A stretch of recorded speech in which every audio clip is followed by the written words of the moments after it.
à tous, alors aujourd'hui je vous propose de vous plonger dans le Far West avec moi pour une histoire qui est complètement démente et qui en plus est 100% vraie. Et c'est l'histoire du bandit le plus minable de tout le Far West. Alors notre histoire, pas la sienne, commence en 1976 lors du tournage d'un épisode de L'homme qui valait 3 milliards. Le tournage a lieu dans un parc d'attractions, The Pike, à Long Beach, en Californie.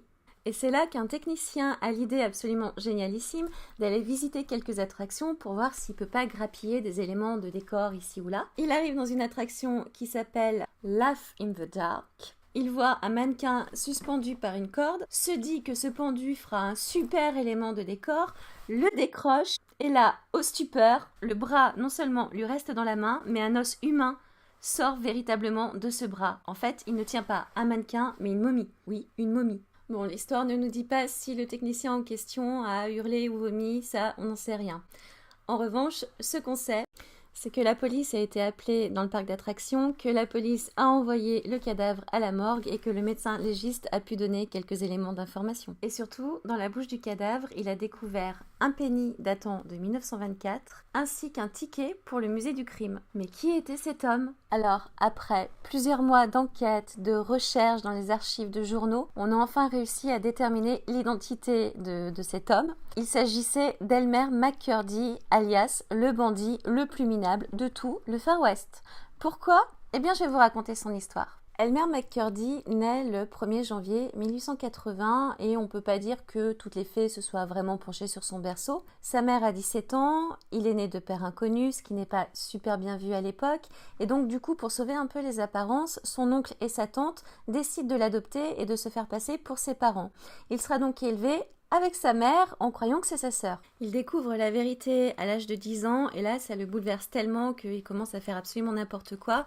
Il sombre dans la petite délinquance et au fil du temps il va aussi sombrer dans l'alcoolisme. Il arrive néanmoins à suivre une formation de plombier et mène une vie plutôt confortable jusqu'en 1898 où là il va absolument tout perdre, sa mère, son grand-père qui l'élevait et son travail. Il va alors se mettre à vivoter et alterner les petits boulots, plombier, mineur, mais à chaque fois il se fait virer parce qu'il a un énorme problème avec l'alcool.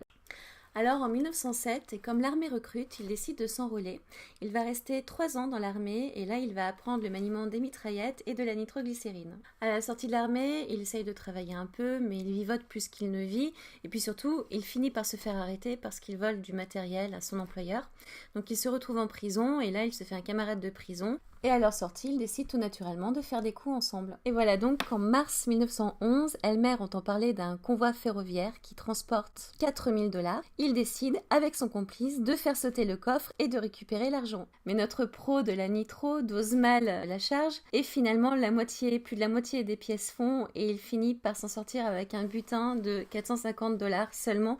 Et ce sera son plus gros butin de tous les temps. Mais ça, il peut pas le savoir. Ensuite, la bande attaque une banque au Kansas et cette fois-ci, le coffre résiste à toutes les tentatives d'ouverture, ce qui fait qu'ils seront obligés de se contenter de 150$ piqués aux caisses. Mais notre as des caisses n'a pas envie de s'arrêter là et avec 2 autres complices, en octobre 1911, ils décident de s'attaquer à un convoi exceptionnel qui transporte 40 000$, ce qui est quand même un sacré butin.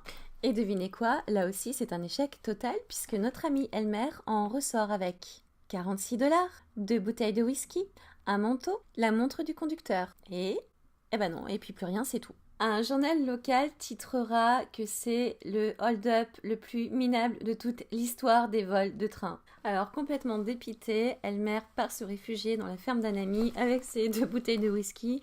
Il se saoule la gueule littéralement. Et là, pas de chance, 3 shérifs sont à sa poursuite. 3 jours seulement après le hold-up, la ferme est encerclée et Elmer est sommé de se rendre. Mais Elmer, en recherche de gloire, quelque part, aurait lancé, en tout cas, aux policiers qu'il ne l'aurait pas de son vivant. Et effectivement, il se prend une balle dans la poitrine.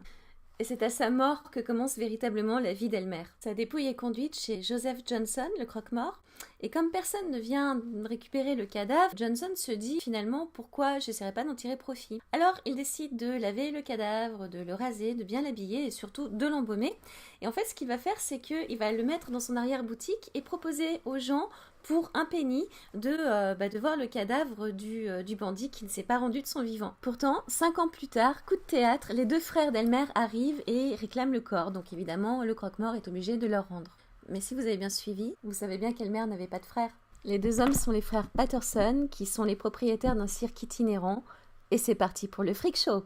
Elmer va être exhibé dans différents pays, dans différentes villes des États-Unis jusqu'en 1922, date à laquelle il va être revendu au musée du crime. Et là, il sera exposé non pas en tant que cadavre embaumé, mais en tant que statue de cire aux côtés de celle de Jesse James et de Bill Dollin. Le problème, c'est que la momie commence quand même un peu à se délabrer et finalement, ça va lui attirer les grâces d'un réalisateur qui a besoin pour sa promo d'un mannequin un petit peu décomposé, en tout cas qui a une sale mine. Ce réalisateur, c'est Dwayne Esper, qui a tourné un film qui s'appelle Narcotique, et en fait, pour assurer la promotion de son film, il a eu la brillante idée de mettre ce mannequin complètement délabré à l'entrée des cinémas qui projettent son film, en mettant une petite légende expliquant qu'en fait, il s'agit du cadavre d'un drogué qui s'est suicidé pour ne pas se rendre à la police. Donc l'histoire d'Elmer a un petit peu changé. Mais il faut croire qu'assurer la promotion d'un film a donné des envies de grandeur à notre momie Elmer, puisqu'en fait, il va être stocké dans un hangar jusqu'en 1967, date à laquelle il va être utilisé comme élément de décor dans un film qui s'appelle She Freaks. Tout ça pour finalement être revendu avec un lot de mannequins à un parc d'attractions dans lequel il terminera sa carrière.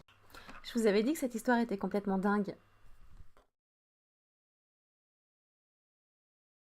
Alors comme je vous l'ai dit au début de cette story, cette histoire est complètement véridique. Vous pouvez aller vérifier sur internet, vous trouverez tous les renseignements que vous souhaitez et même des photos, certainement d'autres photos que celles que j'ai mises lors de cette vidéo.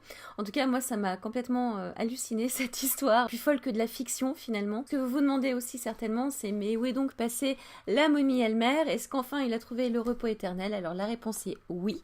Il a été enterré en 1976, donc après sa découverte sur les lieu du tournage de L'homme qui valait 3 milliards. Il a été enterré au cimetière de Summit View en Oklahoma.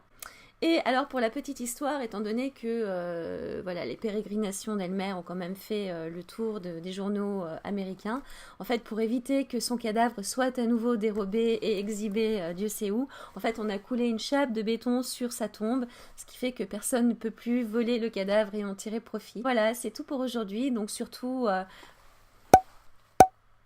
Merci.